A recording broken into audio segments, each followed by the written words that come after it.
उस कॉलोनाइजेशन को 1750 का मतलब है कि आपके तब तक Hindustan was one of the richest super powers. Super power कब बनता है आदमी? सुपर पावर बनता है 3 चीजों से। नॉलेज, बिना नॉलेज के आप कहीं नहीं जा सकते। इकोनॉमी, नॉलेज के साथ ही इकोनॉमी आती है। और तीसरा जो बहुत जरूरी है लेकिन उसको हम नजरअंदाज कर देते हैं, ऑर्गेनाइजेशन। बिना ऑर्गेनाइजेशन के आप जितने ही मतलब नॉलेजेबल हो, जितने ज्ञानी हो, वो घर में ही ज्ञान रहेगा, ज्यादा होगा तो चाय पे ज्ञान बढ़ जाएगा, उससे ज्यादा दूर नहीं जाएगा कहीं। तो ये 3 चीज जो था, लेकिन जमहूरियत जो आज है इसके और 1750 के क्या अंतर क्या है? बहुत मैं सोचता हूं इसके बारे में, क्योंकि 1947 में हमने जब अपना मॉडर्न इंडिया का कारवां निकाला तो इसको एक बहुत ही आइडियलिस्टिक कारवां था, क्योंकि हमने 2 चीजें ली, एक तो डेमोक्रेसी और दूसरा सोशल इक्विटी। इसीलिए आपने जो इक्विटी का शब्द लिखा है ना शुरू में ही, ये बहुत जरूरी शब्द है। देखिए, इकोनॉमी की क्वालिटी कहीं नहीं आने वाली है। वो कार्ल मार्क्स नहीं कर पाया, वो भगवान कर पाएंगे तो कर पाएंगे, लेकिन हमारी जिंदगी में तो नहीं। लेकिन इक्विटी, और इक्विटी का मतलब क्या होता है? इक्विटी का मतलब इतना होता है, देखिए, बहुत मिडिल क्लास एक एटीट्यूड है कि जो गरीब है क्योंकि वो इलिटरेट है, पढ़ नहीं सकता, अनपढ़ है, हम समझते हैं कि वो बेवकूफ है। कभी कोई गरीब बेवकूफ नहीं, कोई गरीब बेवकूफ नहीं है। गरीब ये नहीं समझता है कि मैं आज झोपड़ी से निकला हूं और मैं पैदा हुआ हूं और मैं महल में जाके मरने वाला हूं, नहीं समझता है। लेकिन अगर गरीब कहता है कि आज मेरे थाली में सिर्फ 2 रोटी है, मरने के पहले मैं इस 2 रोटी को 4 बनाऊंगा, तो उसका पूरा अधिकार है, पूरा अधिकार है। अगर कहता है मैं नहीं पढ़ पाया लेकिन मेरा बच्चा पढ़ेगा, अगर उसको हम नहीं दिए तो हमारी जमहूरियत की कोई मतलब नहीं है, कोई मतलब नहीं है। This is the first time in the history, क्योंकि 1750 में भी India was a feudal country. It was not a colonise country but it was a feudal country. और फ्यूडल कंट्री का क्या होता है? हिंदू फ्यूडलिज्म हो, मुसलमान फ्यूडलिज्म हो, जिसका फ्यूडलिज्म हो। फ्यूडलिज्म का मतलब होता है कि इकोनॉमिक प्रोग्रेस अगर 24% का भी है, आप इकोनॉमिक सुपर पावर भी हैं, तो सिर्फ एक टॉप 10% एलिट के पास सारा सरप्लस जाएगा। पहली बार after 1947 in the history of India the poor have a right to economic equity. ये पहली कभी नहीं हुआ था।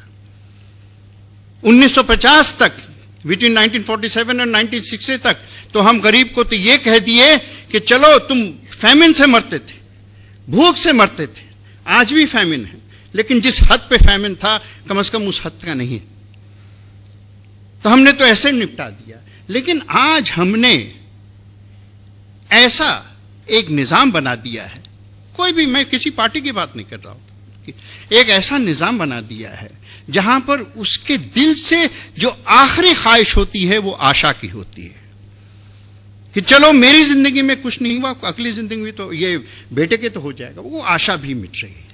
और इसका असर हम देखेंगे, जरूर देखेंगे। और क्योंकि अब जो है चेंज जब आएगा तो भयानक रूप से आएगा, छोटे कद में नहीं आएगा।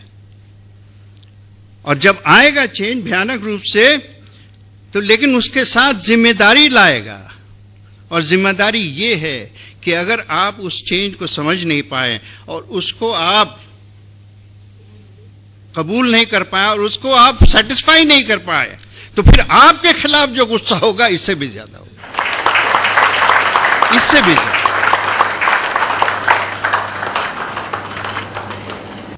सब कहते हैं, आखिर में इन्होंने भी कहा जब ये कर रहे थे, बड़ी पुरानी कहावत है कि progress is not possible without peace. मैं दूसरी बात कहता हूं, peace is not possible without progress. In this country, peace is not possible without progress. Telangana होगा, नॉर्थ ईस्ट में झगड़ा होगा, कम्युनल राइट्स होंगे।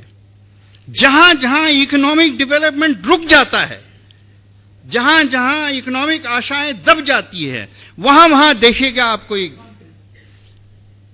वायलेंस, किसी ना किसी तरह से वायलेंस का रूप आता उठ जाता है।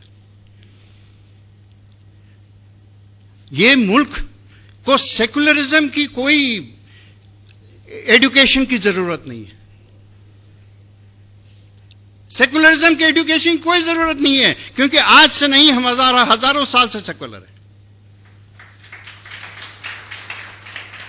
मैं बार बार कहता हूं कि India is not secular because Gandhi was secular, Gandhi was secular because India is secular. Swami Vivekananda ने कहा, उनसे अच्छा सेकुलरिज्म का डेफिनेशन क्या हो सकता है? मैं अभी बताता हूं। स्वामी जी ने कहा, यही बड़ा सीधा है, और क्योंकि सिंपल है इसलिए दिल को छूता है। उन्होंने कहा, सेकुलरिज्म का मतलब है, if you are born a Hindu, be a good Hindu. If you are born a Muslim, be a good मुस्लिम।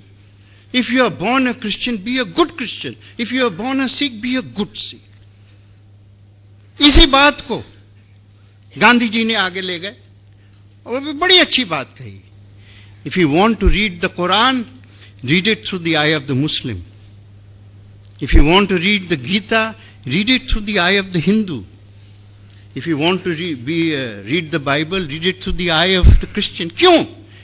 क्योंकि जब तक हम कुरान को मुसलमान की नजर से नहीं देखेंगे, तब हम वहां पे कुछ खामियां खोजेंगे। भाई इसमें कैसे हम इसको मरोड़ के, हम इस चीज को मरोड़ के कैसे हिंदू और मुसलमान के बीच में खलल डाल सकते हैं। अगर हम गीता को, महाभारत को हिंदू की नजर से नहीं देखेंगे, तो हम वही करेंगे, खोजेंगे कि यार इसमें ये क्या है, इसमें वो क्या है। लेकिन जब मैं गीता को हिंदू की नजर से, तो मैं आदर और सम्मान से पढ़ूंगा। और मेरी बस यही तमन्ना है कि आप जब कुरान को पढ़ें तो आदर और सम्मान से पढ़ें।